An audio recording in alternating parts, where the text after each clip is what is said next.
On this day, the 21st of November, 1916, the Britannic, Titanic's sister ship, was sunk by a mine in the Aegean Sea.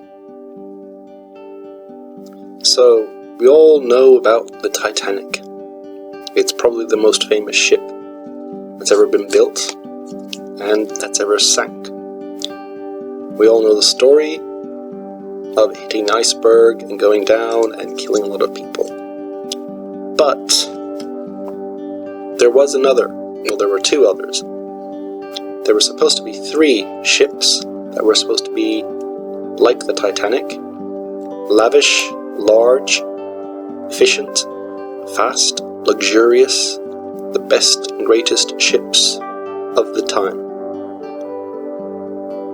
The Olympic was the first ship, and it was called the Olympic liners, or the Olympic class of ships. And so the Olympic did survive, it didn't sink, and it was pretty much a carbon copy of the Titanic, or the Titanic was a carbon copy of the Olympic, with a few minor changes.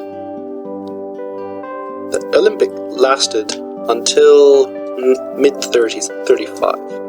When it was finally scrapped, which is a pity. It would have been nice to have a ship that was pretty much the same as the Titanic somewhere that you could go and have a look at. Pretty sure it would make a lot of money nowadays. But there was another, the Britannic.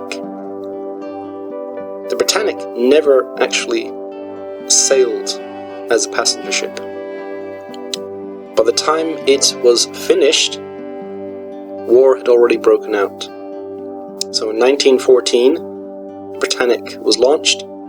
By the time it was fitted out, the war had already started. So it was seized by the Admiralty, the British Admiralty, and it became a hospital ship.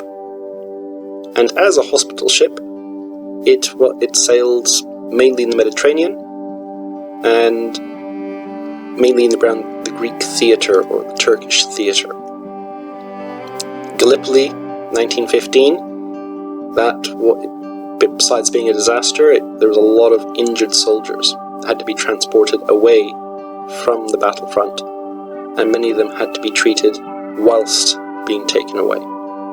The Britannic, being such a large vessel, had operating theatres on board. It had hundreds of nurses and a complement of over 1,000 crew, including the nurses and the doctors and the various other medical people necessary. So it was then released from service and went back to Belfast, where it was built to be fitted out once again as a passenger ship. But then the government realised they still needed it back, so they had to strip the ship once more of all its finery and put it in storage, and hope that at the end of the war they could finally outfit it and use it as a going concern.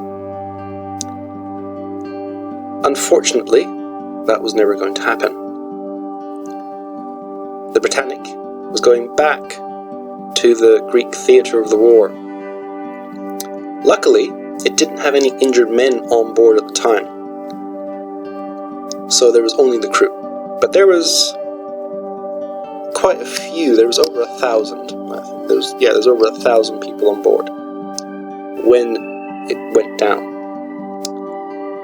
It was near an island, a Greek island called Kea, the Kea Channel, and it had been mined by German U-boats. It was in the morning, so everyone's up having breakfast, and suddenly there was a massive explosion. And very quickly, the Britannic started to list.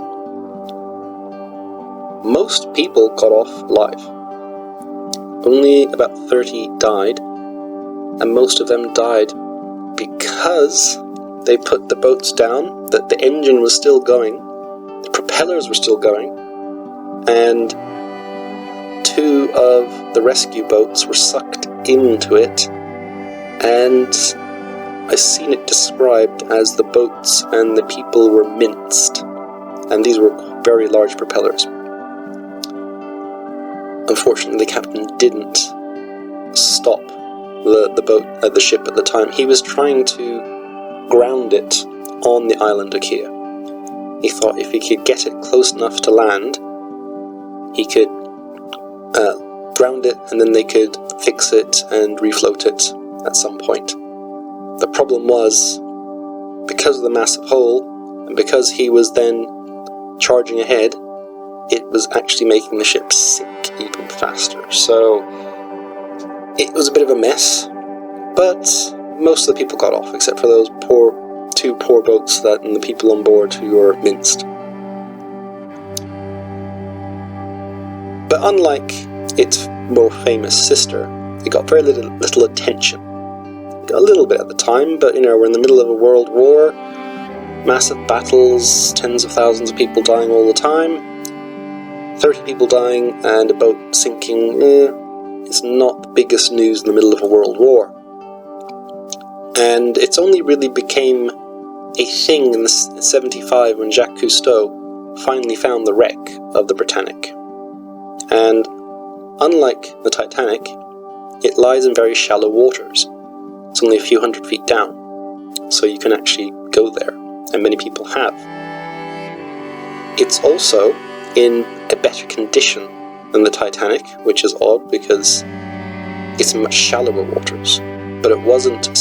It does have a little bit of a split, but it's not as severe as the split of the Titanic. It seems that the Britannic went down and it hit the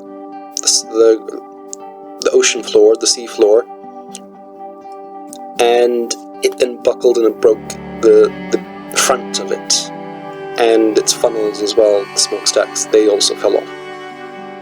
But it's still in a better condition than the Titanic, although it doesn't have any of the finery that the Titanic had.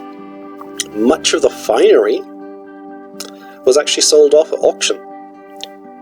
So there are places around Ireland, and especially around Belfast, where you can go into people's homes, or you probably have to ask first, go into people's homes, or even hotels and theatres, and you will see parts of the Britannic, which would have been very similar to the Titanic.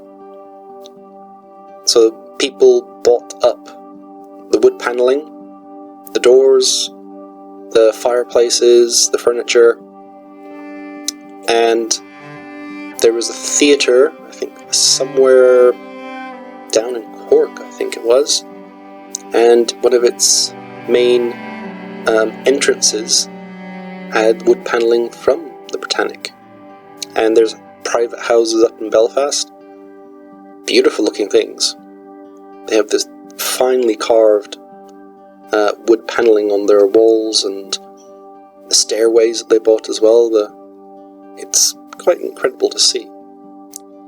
So after that, they sold everything off because they had no need of it anymore. They weren't going to build a 4th ship.